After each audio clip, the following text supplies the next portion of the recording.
Gentlemen, Hannah. Woo! Yeah. You want to come closer? I'm perfect. You have to get closer to the mic. There you go. Directional. I could. Even here, the sun is still. Can you imagine the sun out there? But it is cooler. She walks She might be. limb by limb.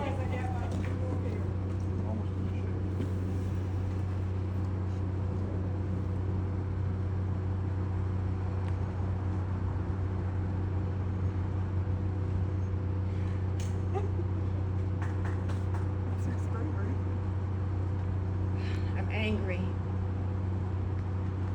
I have no outlet for my anger.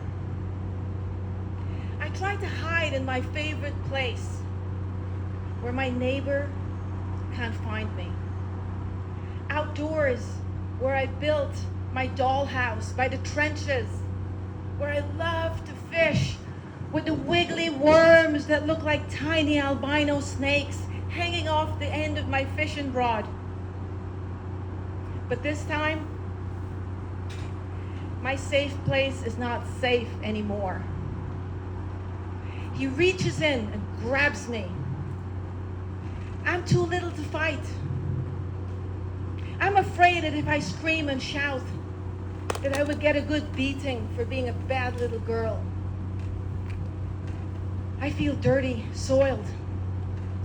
And the hand covering my mouth was so strong that even when I bite down with my 6-year-old might, he didn't let go. I feel hot, sweaty. The grass beneath me is muddy, icky. I can feel the insects crawling down my back. And suddenly, the worst is over. His waist is lifted. But his silent screams are still in my throat. As my hot teardrops fall to the ground like raindrops past the grass onto the already wet mud. I can feel the ants and the mosquitoes crawling on my naked legs. I notice every detail, not wanting to know what just happened to me. I had not yet learned the word for violated.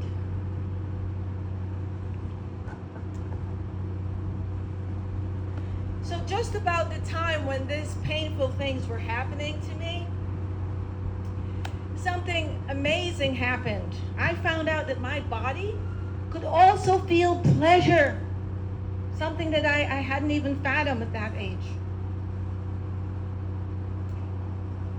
One night, as I was putting the mosquito nets around the beds, I put a pillow between my leg and I'm rocking my little pony horse. And it felt soothing, it felt so comforting. But you should have seen my mom's face when she walked into the room.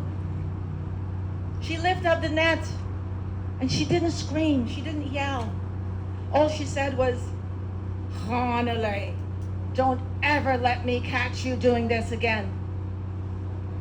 You know, I made sure, very sure, that she never did catch me doing it again. I would come to find out later that this was one of the many forbidden things against the religion. Something that was never talked about, something that was just never talked about. So I'm about 8, 9 years old and I'm sitting on the dresser, trying to reach the small broken mirror hanging on the wall of our house. And I'm looking at my face, twisting it this way and that way, trying to find the best angle. I wanted with all my heart to see a pretty face, like those girls in the magazines, with hair the color of gold and scarlet lips painted red. But the face looking back at me looked ugly. My bottom lip looked like a bunch of bees stung me. My eyes became slits when I smiled. And when I laughed, they closed completely. But the thing that I hated the most was my nose. My nose was flat like a pancake. I had no self-esteem. I always thought that confidence came with good looks. At age 19, a low point in my life, I made a reckless decision, one that would haunt me for the rest of my life.